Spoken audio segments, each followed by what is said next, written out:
Hello guys, welcome back to my YouTube channel and today we'll be adding on more to the Constitution of India के topic में।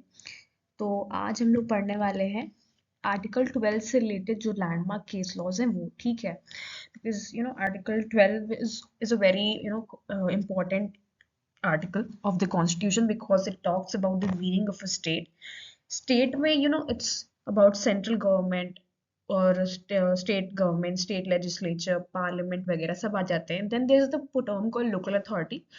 चलो ठीक है, but then is a term called other authorities जो कि बहुत ही ज्यादा कॉम्प्लिकेटेड हो जाता है and we do not know कि क्या चीजें क्या क्या आती है। तो it was through the help of the case laws that we are able to inform कि क्या क्या चीजें अदर अथॉरिटीज में इज अ स्टेट। तो let's get started with that thing.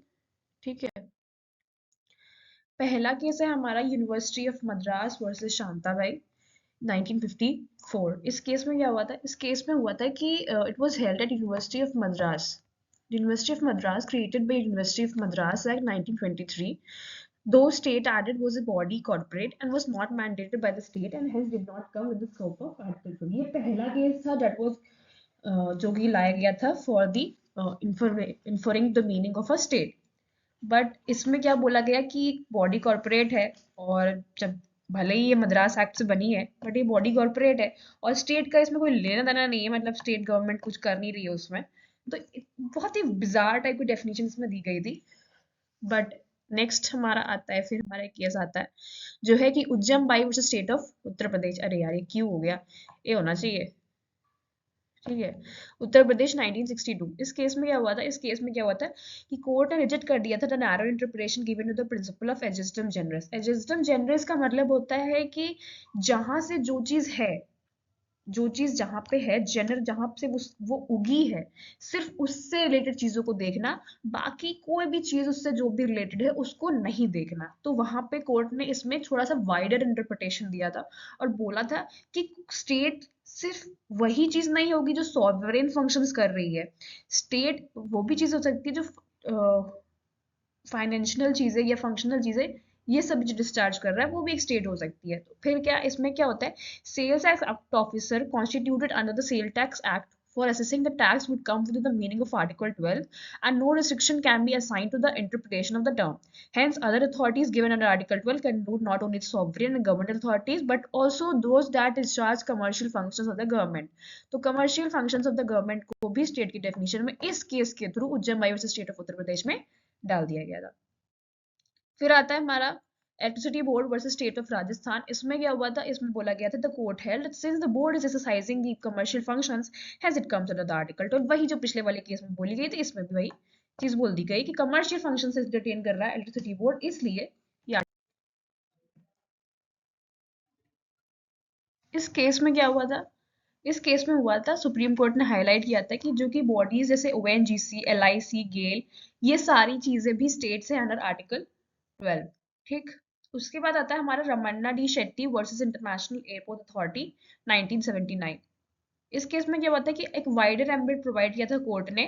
Justice PN Bhagwati इसमें थे। इन्होंने बोला कि एक कॉन्सेप्ट होता है एजेंसी और इंस्ट्रूमेंटालिटी का ऑफ द स्टेट, तो ये सब आर्टिकल 12 में आ जाएगा। और फिर इसी की वजह से degree of control, extra ordinary financial assistance, अगर कोई एजेंसी या इंस्ट्रूमेंटालिटी है उस बॉडी की टू द स्टेट, स्टेट की जो भी चीजें हैं उससे कुछ होगा, स्टेट कुछ कर रहा है टू दैट बॉडी और या फिर उसका कुछ रिलेशन है टू द स्टेट चीजें गवर्नमेंट, तो ये उसमें जो बॉडी है वो उसमें आ सकती है स्टेट की डेफिनेशन में अंडर आर्टिकल 12। ठीक है, Pradeep Kumar Biswas versus Indian Institute of Chemical Biology. इस केस में बोला गया कि अगर if a body exercising functional, financial और administrative powers under the control of government then it is a state, otherwise it is not. Then this body, अगर ये body is performing regulatory powers तो वो स्टेट नहीं है। अगर ये सारी चीजें कर रहा है फंक्शनल, ये सब चीजें, तो वो स्टेट हो जाएगा। ठीक है, then we have Ajay Hasia versus Khalid Munshi, which is also one of the landmark cases under Article 12। इसमें क्या बोला था कि नॉन स्टैट्यूटरी बॉडी जो होती है, जो किसी स्टैट्यूटरी में नहीं दी होती, उसको जो है रिलेटेड जो चीज़ें होती उसको जो है फाइनली इसमें सॉल्व की गई थी। इसमें कहा गया था that it not only applies to a company formed under a statute but also formed otherwise। तो in this case the court laid down a test of instrumentality of a state. तो कैसे कोई एक स्टेट का instrument है, एक agency है, ये कैसे आप डिटरमाइन करेंगे, इसके कुछ टेस्ट लेड डाउन किए थे। तो उस केस में क्या होता है कि यहाँ सीओ है, उस टेस्ट में होता है कि इंटायर शेयर और capital of the body is held by the government. तो जैसे कि गवर्नमेंट एस्टैब्लिश कंपनी है तो वो हो जाएगी थ्रू भले स्टैट्यूटरी से नहीं, बट गवर्नमेंट हेल्ड कंपनी, उसका शेयर है तो वो गवर्नमेंट के पास है पूरा का पूरा, तो वो एक स्टेट हो जाएगा। फाइनेंशियल असिस्टेंस मिल रहा है, body enjoys monopoly of state which is conferred और protected by state, existence of deep और pervasive state control, functions perform are equal in such ever it is being perform by the government itself. ऐसा लगता है कि government खुद ही कर रही है। डिपार्टमेंट और government is transfer to the corporation, मतलब कि ऐसा कि कुछ ऐसी चीज़ है जो कि गवर्नमेंट को करना चाहिए पर वो कॉर्पोरेशन को दे देता है। तो इसलिए आप कह सकते हैं कि एक नॉन स्टैट्यूटरी चीज़ भी, कंपनी भी जो होती है, स्टैब्लिश होती है, वो भी स्टेट में आ जाती है। फिर है हमारा Kishan Singh versus State of Punjab 1961। इसमें बोला गया था कि जो विलेज पंचायत है वो भी एक स्टेट होता है, तो आर्टिकल 12 के अंदर वो आ जाता है ऑफ द इंडियन कॉन्स्टिट्यूशन। फिर आता है हमारा सोम प्रकाश वर्सेस यूनियन ऑफ इंडिया। ये भी एक बहुत इंपॉर्टेंट लैंडमार्क केस है। इसमें जस्टिस कृष्णा अय्यर ने बोला था, फंक्शनल टेस्ट लगाया था, जैसे कि हमने पढ़ा था कि फंक्शनल फाइनेंशियल कोई भी टेस्ट हो सकता है, तो वो अगर कनेक्शन है तो वो स्टेट होता है। तो कहा था कि भारत पेट्रोलियम कॉर्पोरेशन ही कंपनी, जो गवर्नमेंट कंपनी है, वो भी स्टेट के अंदर आती है, अंदर आर्टिकल 12। तो उसमें गाइडलाइंस क्या क्या दी गई थी। Financial resource of the state is the chief funding source, functional character being government in the sense, absolute residing in government, जो पावर है वो गवर्नमेंट के पास है। Priorly it was being carried over by the government but now made over to a new body. तो पहले it was being exercised by the government but अब body को दे दिया गया। तो सम एलिमेंट ऑफ अथॉरिटी और कमांड स्टेट का है व्हाट दिस। तो इसलिए Bharat petroleum corporation falls under the definition of article 12 of the state. फिर है हमारा Zee telefilms versus Union of India. It is also one of the landmark cases.